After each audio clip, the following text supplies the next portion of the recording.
একই সাথে রয়েছি দুজন, একই ডোরে। আরে ম্যাডাম, এগুলো কি করতেছেন?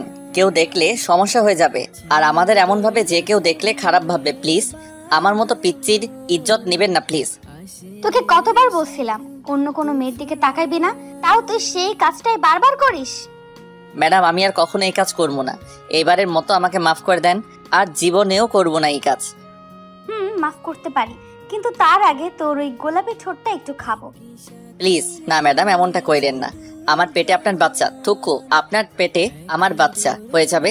প্লিজ ম্যাডাম, এমনটা কইরেন না। ওই চুপ থাক, কিস করলে বাচ্চা হবে না। বাচ্চা হতে হলে আরো কঠিনতম কাজ করা লাগে, ওই কাজটা বিয়ের পরে করব, কিন্তু এখন তোর ওই ঠোঁটটা খাবো। ম্যাডাম, এটা কিন্তু ঠিক না। আমাকে একা পেয়ে আপনি আমাকে রেপ করতেছেন। জাতি এটা মানবে না ম্যাডাম। আজ পিচ্চি বইলা আপনি আমার ইজ্জত কেড়ে নিতে পারেন না।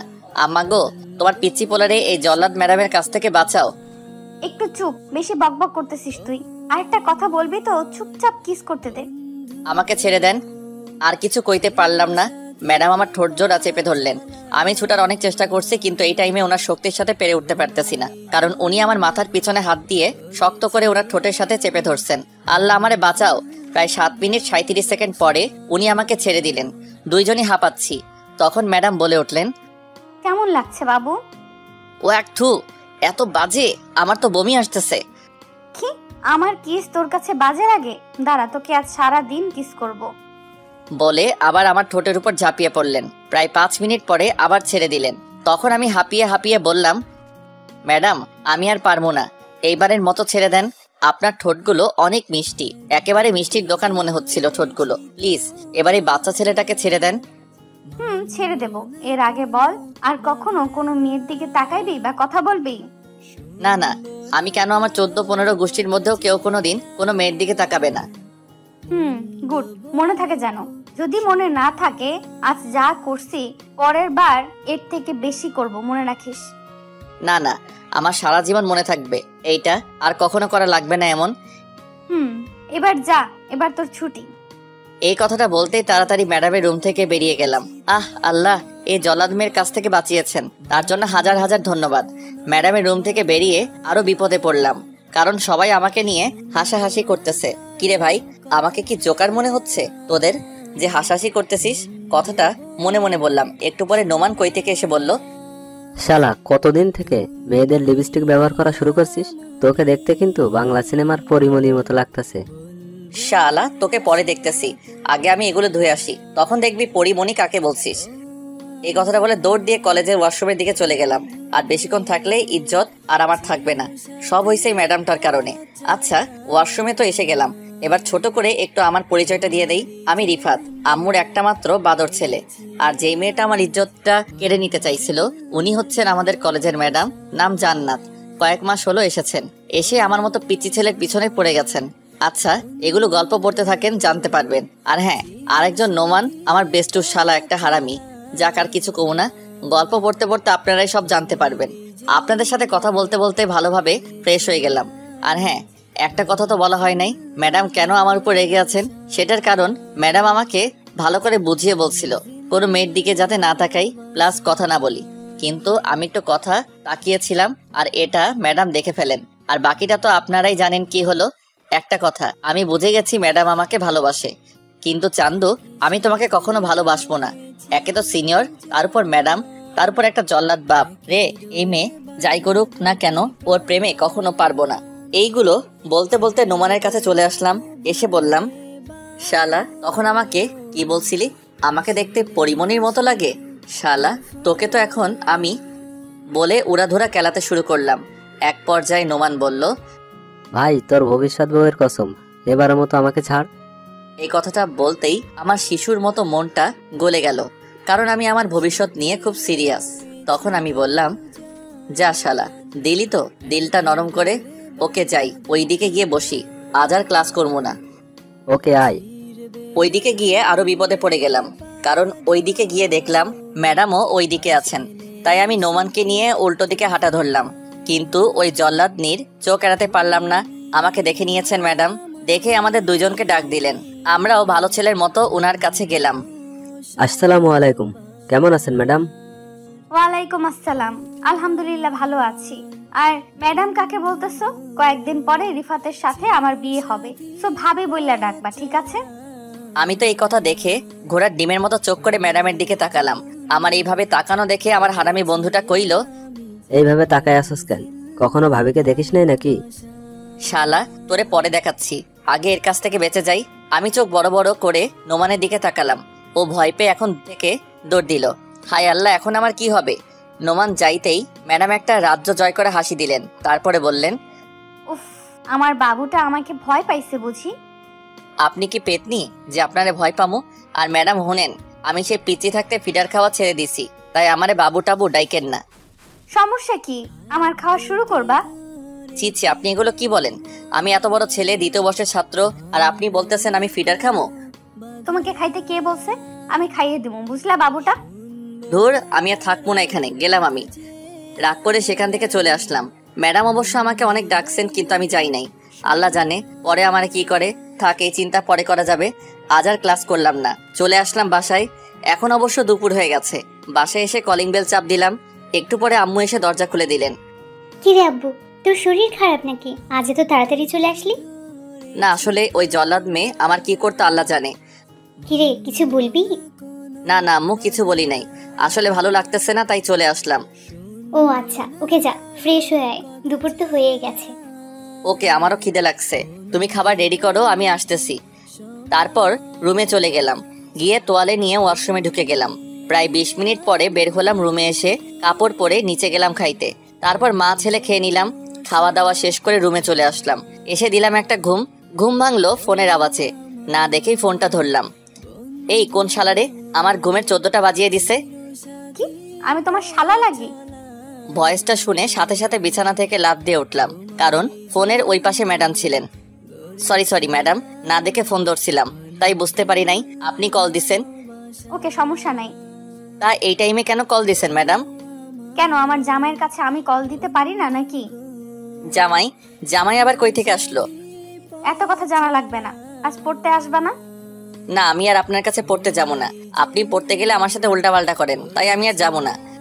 তোকে 10 মিনিট সময় দিলাম, তাড়াতাড়ি আয়, নয়তো তোর বাসায় এসে তোকে নিয়ে আসবো। আল্লাহ গো, এই বজ্জাত মেয়ে আবার রেগে যাবে, তাই আমি চুপচাপ বলে দিলাম, না আপনার বাসায় আসা লাগবে না, আমি 10 মিনিটের ভিতরে আসতেছি। এই তো গুড বয়। আসছে গুড বয় বলতে, বজ্জাত মেয়ে কোনখানের? এই, তুমি কি কিছু বললা? এই রে, শুনে ফেললো নাকি? না ম্যাডাম, কিছু বলি নাই। আপনি হয়তো কানে একটু বেশি শুনেন, তাই এমন মনে হয়েছে। কি বললি? আমি আর কিছু না বলে কলটা কেটে দিলাম, নয়তো কলে আমার জান নিয়ে যেত। বিছানা থেকে উঠে ফ্রেশ হয়ে ব্যাগ নিয়ে চলে আসলাম বাসা থেকে। এখন বর্তমানে 6টা বাজে আর আমি ম্যাডামের বাসার নিচে। আল্লাহ, তুমি আজ আমারে বাঁচাইও। তুমিই জানো আজ কি হতে পারে আমার সাথে। ভয়ে ভয়ে কলিং বেল চাপ দিলাম। সাথে সাথে ম্যাডাম এসে দরজা খুলে দিলেন। আর হ্যাঁ, আপনাদের আগেই বলে রাখি, এই ম্যাডাম আম্মুরে পটিয়ে আমাকে ওনার কাছে পড়তে নিয়ে আসছে। আর আমার আম্মু জানো পটে গিয়ে নিজের ছেলেরে জল্লাদের হাতে তুলে দিছেন। ম্যাডাম দরজা খুলেই আমার কলার ধরে টেনে টেনে ওনার রুমে নিয়ে গেলেন। তারপরে বললেন, এই, তুই তখনই এভাবে বলে কল কাটলি কেন? আমি তোকে কল কাটতে বলছিলাম। এই যে, এ তো দেখি একটুতেই রেগে আগুন হয়ে যায়। এখন কি করতাম? হ্যাঁ, পাইছি। আপনি তো বলছিলেন 10 মিনিটে আসতে, আর যদি আপনার সাথে কথা বলতে থাকতাম সারা রাতে তো আসা হতো না, তাই না? ও আচ্ছা, এই কথা বাবু। এটা বলে ম্যাডাম যেটা করলেন সেটার জন্য একটু প্রস্তুত ছিলাম না। ভাবে বসছেন যে নড়াচড়া করতে পারতেছি না। আল্লাহ, এই ম্যাডাম এখন কি করবে আমার লগে? আল্লাহ, আমাকে প্লিজ এইবারের মতো রক্ষা করো। আমি কাল থেকে আর প্রাইভেটে আসবো না। এই ম্যাডাম, কি করতেছেন আপনি? প্লিজ আপনার ওই বিশাল আকারের শরীরটা আমার উপর থেকে তুলেন, নয়তো আমার শরীরে যত হাড্ডি আছে ভেঙে যাবে। আল্লাহ, এই আটার বস্তার উপর থেকে নিচে ফালাও। কুত্তা, তুই কি বললি? আমি আটার বস্তা? আজ তোকে তো খাইছি। আল্লাহ, ম্যাডাম আমারে খাইয়েন না প্লিজ, নয়তো আমার ভবিষ্যৎ বউটা বিধবা হয়ে যাবে। তোকে বলি একটা, তুই বুঝিস আরেকটা।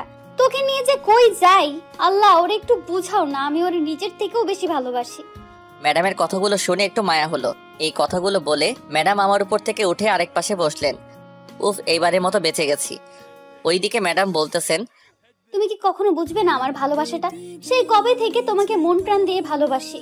চোখ বন্ধ করলেই শুধু তোমাকে দেখি, সারা দিন রাত শুধু তোমাকে নিয়েই ভাবি। কেন বুঝো না? বুঝার মতো থাকো তুমি। আর এদিকে আমি ওই কথাগুলোর পাত্তা না দিয়ে বললাম, আচ্ছা ম্যাডাম, আজ আমি বাসায় চলে যাই। ওকে চলে যাও, কাল ঠিক মতো চলে আসবা। কাল তো আমি জীবনেও আসবো না। কিছু কি বললা? না, কিছু বলি নাই, আসি আমি। এই বলে চলে আসলাম। ম্যাডাম কেমন জানি চুপ হয়ে গেছেন। আর আরেকটা অবাক করার বিষয় যে ম্যাডাম আমাকে ছাড়তেই চায় না। আজ বলতেই ছেড়ে দিলেন। হঠাৎ করে কি হয়ে গেল ওনার? যাক, আমার এগুলো নিয়ে ভেবে কাজ নাই। তারপর বাসায় এসে ডিনার করে দিলাম এক ঘুম। ঘুম ভাঙলো আম্মুর চেঁচামেচিতে। ওই রিফাত, তাড়াতাড়ি উঠ বাবা, তোর কলেজে দেরি হয়ে যাচ্ছে তো। তোর ভালো লাগে না? একদিন কলেজে না গেলে কি হয়? এই তোর মনে কি চলছে রে? তুই কি আজ কলেজে যাবি না? একদম ঠিক ধরেছ, আমি আজ কলেজে যাব না। সারাদিন আজ ঘুমাবো। তুই কলেজে যাবি না, তোর ঘাট যাবে। তাড়াতাড়ি ঘুম থেকে ওঠ, নয়তো তোর খবর আছে। ধুর, উঠতাছি। বিছানা থেকে উঠে ওয়াশরুমে চলে গেলাম। ওয়াশরুম থেকে ভালো করে নিজেকে ওয়াশ করে বেরিয়ে আসলাম। রুমে এসে কলেজে যাওয়ার জন্য তৈরি হয়ে গেলাম। আয়নার সামনে যেতে নিজেই লজ্জা করতেছে।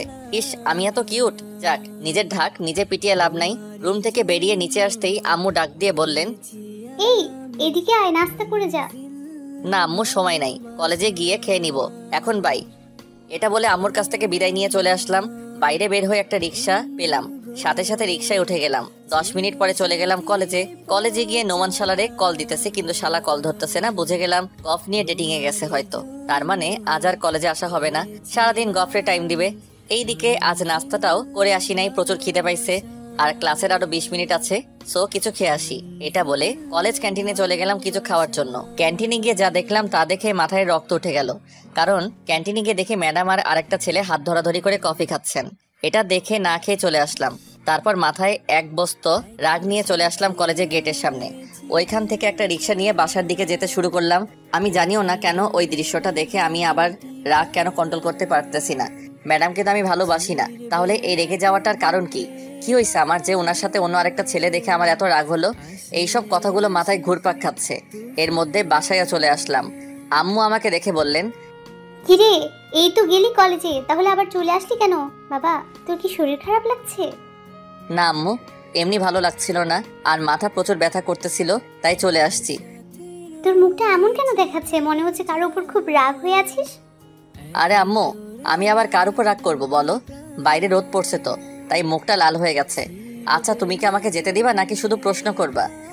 আমি কি তোকে আটকে রাখছি নাকি? আল্লাহ, তুমি রশি ফালাও, আমি উঠে যাই। এতক্ষণ ধরে প্রশ্ন করেই যাচ্ছ, আর আমিও উত্তর দিয়েই যাচ্ছি। এটাকে কি আটকানো বলে না? এই যা, তোর না মাথা ব্যথা করে? তাহলে রুমে গিয়ে শুয়ে থাক। ওকে, যাচ্ছে। আর হ্যাঁ, আমাকে ডাক দিবা না, আমি ঘুমাবো। আর হ্যাঁ, ঘুম যখন ভাঙাবে তখন খেয়ে নিব। আচ্ছা যা তুই। এরপরে ওইখান থেকে চলে আসলাম আমার রুমে এসে ওয়াশরুমের দিকে চলে গেলাম। কিছুক্ষণ পর ফ্রেশ হয়ে বেরিয়ে আসলাম। তারপর ওই জামাগুলো ছেড়ে অন্য জামা পরে বিছানায় গিয়ে শুয়ে থাকলাম। বাট হালার ঘুম কোনোভাবেই আসতেছে না, তাই ফোন নিয়ে গান শুনতে লাগলাম। কখন যে ঘুমিয়ে পড়ছি মনেই নাই। ঘুম ভাঙলো ফোনের চেঁচামেচিতে। ক্যাডাই জানি কল দিছে। কলটা ধরে কানের কাছে নিয়ে আসলাম। হ্যালো, কে বলতেছেন? এই সময় কল কেন দিছেন? আপনি কি জানেন না আমি ঘুমাইতেছি? ওই পাশ থেকে একটা মেইলি কণ্ঠ ভেসে আসলো। বুঝে গেলাম ম্যাডাম কল দিছেন। আমার ওই সকালের কথা মনে হতে রাগ উঠে গেল, তাই কল কেটে দিলাম। বারবার কল দিতেছে, তাই এবার বিরক্ত নিয়ে কল ধরে বললাম, এই আপনার সমস্যা কি? হ্যাঁ, এত কল দিতেছেন কেন আমাকে বলবেন ভালোবাসেন, আর কলেজে অন্য কারো হাতে হাত রেখে কফি খাবেন? বাহ, ওনাকে গিয়ে কল দেন না, আমাকে আর কখনো কল দিবেন না আপনি, মনে থাকে যেন। আরো নানা রকম কথা বললাম, সেগুলো আপনাদের না শুনলেও চলবে। আমি যে টাইমে কথা বলছি ওই টাইমে ম্যাডাম একটা টু শব্দ করেন নাই। আমার কথা বলা শেষ হতেই কলটা কেটে দিলাম। এখন নিজেকে একটু হালকা লাগতেছে। তারপর ফোনে সময় দেখলাম 3:45 বাজে। আল্লাহ, এতক্ষণ ঘুমের মধ্যে ছিলাম আমি, কিভাবে সম্ভব? অনেক খিদেও পাইছে, তাই তাড়াতাড়ি বিছানা থেকে উঠে চলে গেলাম ফ্রেশ হতে। ফ্রেশ হয়ে এসে নিচে চলে গেলাম। গিয়ে দেখি আম্মু সোফায় বসে আছেন আর বই পড়তেছেন। আম্মুকে গিয়ে বললাম, আম্মু খুব জোরে খিদে লাগছে, খাবার দাও। টেবিলে খাবার সাজানো আছে, গিয়ে খেয়ে নে। আমি আর কিছু না বলে টেবিলে চলে আসলাম। তারপর নিজেই খাবার নিয়ে খাওয়া শুরু করে দিলাম। একটু পরে খাওয়া দাওয়া শেষ করে আবার রুমে চলে আসলাম। রুমে গিয়ে দেখি ফোন বাজতেছে। হাতে নিয়ে দেখি নোমান কল দিছে। শালার এখন মনে পড়ছে আমার কথা। কলটা ধরতেই বলে উঠলো, এই শালা, মরছিলি নাকি? এতক্ষণ ধরে কল দিতেছি, কই ছিলি তুই? আর বন্ধু, খাবার খাচ্ছিলাম। ও আচ্ছা, ওকে, রেডি হয়ে মামার দোকান চলে আয়, আমি অপেক্ষা করতেছি। ওকে, তুই একটু অপেক্ষা কর, আমি 5 মিনিটে আসতেছি। কলটা কেটে রেডি হয়ে আম্মুকে বলে চলে গেলাম মামার দোকানের দিকে। ওইখানে গিয়ে দেখলাম নোমান বসে আছে। আস্তে আস্তে চলে গেলাম তার কাছে। কি রে শালা, কি অবস্থা? এই তো ভালোই কাটতেছে। ভালোই তো কাটবে, আজ তো গপ নিয়েছিলা। গপ সাথে থাকলে কি কারো খারাপ কাটে নাকি? সেটাও ঠিক। আচ্ছা, তোর কি অবস্থা? আমার আর অবস্থা। এরপরে নোমানকে সব খুলে বললাম। তারপরেও বন্ধু, তোর এত বাজে ব্যবহার করাটা ঠিক হয় নাই। হতে পারে ম্যাডামের কোনো বন্ধু, আর আমি যতদূর জানি ম্যাডাম তোকে খুব ভালোবাসে। ওই শালা বন্ধু যদি হতো তাহলে হাত ধরে হেসে কি কফি খেত? সেটাও ঠিক। এই ওয়েট ওয়েট, এত রাগ কেন করছিস এই ব্যাপার নিয়ে? তুই তো ম্যাডামকে দেখতেই পারিস না, তাহলে ম্যাডাম কার হাত ধরলো, কাকে কিস করলো, তুই এগুলো নিয়ে রাগ করার কে? তার মানে কি ধরে নিব তুইও ম্যাডামকে? দূর, এটা জীবনেও হওয়ার নয়, কারণ উনি আমার বড়, তার মধ্যে ম্যাডাম, এটা কখনো হবে না রে বন্ধু। কেন হবে না? সিনিয়র জুনিয়রদের কি বিয়ে হয় না শালা? আর বড় কথা হচ্ছে ম্যাডাম নিজে তোকে এসে ভালোবাসে। উনি তো এত কিছু না বুঝেই শুধু তোর ভালোবাসার জন্য পাগল, আর তুই? উনি আমার ভালোবাসায় না, ওই ছেলের ভালোবাসায় পাগল। দেখ বন্ধু, সবসময় চোখে দেখাও সঠিক হয় না। ম্যাডামকে জিজ্ঞেস করে দেখ, হয়তো উত্তর পেয়ে যাবি কে ছিলেন উনি। দূর, পারবো না, থাক, এগুলো বাদ দে। দেখ ভাই, ম্যাডামের মতো কেউ তোকে ভালোবাসতে পারবে না। আর আমি একজন প্রেমিক হয়ে এটা বুঝে গেছি যে তুমিও বন্ধু ম্যাডামের প্রেমে পড়ে গেছো। এই চুপ কর, নয়তো চলে যাবো শালা। আসলাম মন ভালো করার জন্য, আর তুই শুরু করে দিছিস ম্যাডামের হয়ে দালালি। বন্ধু, যেদিন বুঝবা ওই দিন দেরি হয়ে যাবে অনেক। তাই যদি পারো কাল ম্যাডামকে প্রপোজ করো। ওকে, দেখা যাবে। তার মানে তুই রাজি? রাজি মানে? কিসের জন্য বলবি একটু? ম্যাডামের সাথে প্রেম করতে রাজি আছিস? দূর বেটা, এগুলো বাদ দে। শালা তুই কি মেয়ে নাকি? লজ্জা কেন পাচ্ছিস? এগুলো বাদ দে না। শেষ পর্যন্ত হার মেনে নিলা? হয়তো। তুই কি বাদ দিবি এগুলো? এইভাবে আরো অনেক সময় আড্ডা দিলাম, আর নোমান শালা আমারে শেষ করে দিয়েছে এগুলো বলতে বলতে। সন্ধ্যা হয়ে গেছে। এর মধ্যেই ম্যাডাম কল দিয়ে বসছেন। নোমান দেখে বলল, তাড়াতাড়ি কলটা ধর। আমি জানি ম্যাডাম আমাকে পড়তে যাওয়ার জন্য কল দিছেন। তারপর চুপচাপ কলটা ধরলাম। কল ধরতেই যেন আমার হাসি খুশি মুখটা উদা হয়ে গেল, কারণ ম্যাডামের ফোন থেকে ম্যাডাম না, অন্য আরেকটা লোক বলে উঠলো, আপনি কি রিফাত বলছেন? জি, আমি রিফাত। কিন্তু আপনি কে? আমি কে সেটা পরে জানবেন, তাড়াতাড়ি এই হসপিটালে চলে আসুন। বলেই লোকটা কল কেটে দিল। আমি আমার বুকের বাপাশে তীব্র ব্যথা অনুভব করলাম। এই ব্যথা সহ্য করার মতো না। নোমান আমার এইরকম করা দেখে বলল, কিরে ম্যাডাম কি বললো? আমি কিছু না বলে বললাম, তাড়াতাড়ি হাসপাতালে আয়। তারপর দ্রুত গতিতে হাসপাতালের দিকে ছুটে চললাম দুইজন। সারা রাস্তা নোমান প্রশ্ন করছে কি হয়েছে, কিন্তু আমি কিছু বলি নাই। আল্লাহ ম্যাডামের যেন কিছু না হয়। আমি খুব বেশি ভালোবাসি ম্যাডামকে। প্লিজ আল্লাহ, আমার ম্যাডাম যেন ঠিক থাকে। আরো নানাভাবে আল্লাহর কাছে ম্যাডামের জন্য দোয়া করলাম। আস্তে আস্তে চলে আসলাম হাসপাতালে। এসে আবার ওই নম্বরটাতে কল দিলাম। একটু রিং হওয়ার পর কলটা ধরলেন। আমি তখন তাকে জিজ্ঞেস করলাম, ভাইয়া আপনি কোথায় আছেন? আমি হাসপাতালের নিচে। এত নম্বর রুমে চলে আসো তাড়াতাড়ি। এটা শুনে কলটা কেটে দৌড় দিয়ে চলে যেতে লাগলাম। পিছন পিছন নোমানও আসছে। একটু পর ওই রুমের কাছে গিয়ে দেখলাম ক্যান্টিনের ওই ছেলেটা বসে আছে। ওর কাছে গিয়ে জিজ্ঞেস করলাম, ম্যাডাম কোথায়? ম্যাডামের ফোন আপনার কাছে কেন? উনি হাতের ইশারা দিয়ে আমাকে সামনের রুমটা দেখিয়ে দিলেন। আমি কিছু না ভেবেই রুমে ঢুকে দেখি ম্যাডাম হাসপাতালের বিছানায় শুয়ে আছেন। আমার চোখে পানি এসে পড়লো। আমি তাড়াহুড়া করে ম্যাডামের পাশে গিয়ে বসে ম্যাডামকে ডাকা শুরু করলাম। ম্যাডাম, ও ম্যাডাম, প্লিজ উঠেন, দেখেন আমি এসে গেছি। কিছু হবে না আপনার, প্লিজ চোখ খুলেন। ওই ম্যাডাম চোখ খুলে দেখেন না, আমি এসে গেছি। আর আপনাকে কখনো দূরে সরিয়ে দেব না, প্রমিস। সবসময় আমার কাছে রাখবো আপনাকে। প্লিজ কথা বলুন, প্লিজ প্লিজ। আপনি এমন করতে পারেন না আমার সাথে। আমি কিভাবে থাকবো আপনাকে ছাড়া? প্লিজ উঠুন, প্লিজ। আমিও যে আপনাকে খুব ভালোবাসি ম্যাডাম, প্লিজ একটা বার চোখ খুলে দেখেন, আপনার পিচ্চি বর এসে গেছে। আমি এইভাবে নিচের দিকে তাকিয়ে এগুলো বলতে লাগলাম। হঠাৎ কেউ বলে উঠলো, এই কথাটা আগে বললে কি হতো? এতই যেহেতু ভালোবাসো, তাহলে দূরে দূরে কেন রাখতে আমাকে? এই কথা শুনে ম্যাডামের দিকে তাকিয়ে দেখলাম ম্যাডাম কথাটা বলছেন, আপনি ঠিক আছেন? কেন, মরে গেলে বুঝি ভালো হতো? এই কথা আরেকবার বললে খবর আছে আপনার। আমার উত্তরটা পাই নাই। আসলে ভয় করতো, সবাই কত কি ভাবে সেটার জন্য। সবার কথা ভেবে আমাকে এত কষ্ট দিচ্ছ? প্লিজ আর কখনো কষ্ট দেব না। সত্যি তো? সত্যি। এখন থেকে শুধু ভালোবাসা হবে, কষ্টের দিন শেষ। ওকে, তাহলে একটা কিস করো। না, আপনি আগে সুস্থ হন তারপর। ক্যাডাই কইলো আমি অসুস্থ? অসুস্থ না হলে কি এখানে থাকতেন? এটা তো তোমার থেকে ভালোবাসি শোনার জন্য করছি। মানে ঠিক বুঝলাম না। ম্যাডাম বলার আগে রুমের ভিতরে সবাই একসাথে ঢুকলেন। সাথে ম্যাডামের আব্বু আম্মু প্লাস আমার আম্মু আছেন। আমি তো অবাক এটা দেখে। ওনারা বলে উঠলেন, আসলে তোর বন্ধু নোমানই নাটকটা করতে বলেছিল। কি এটা নাটক ছিল? হ্যাঁ বাবু। ইস, আমার বাবুটা আমার জন্য কান্নাও করছে আজ।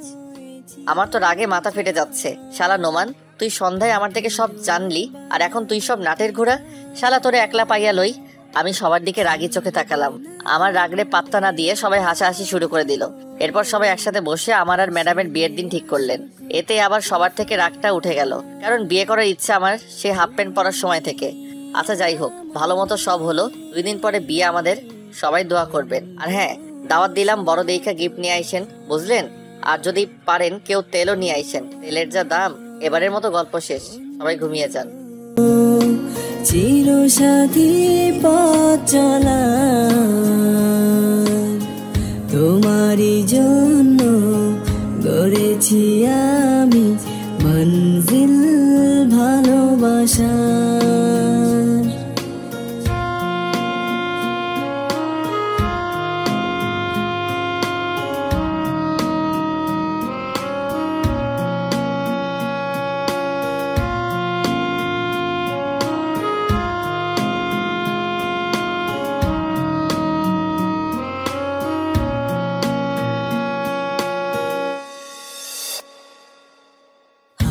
দুটি ধরেছি তোমার, মানব না কোনো বাধায়ার, শুনবো না কারো কথা যে আর, মন্দ বলুক সমাজ।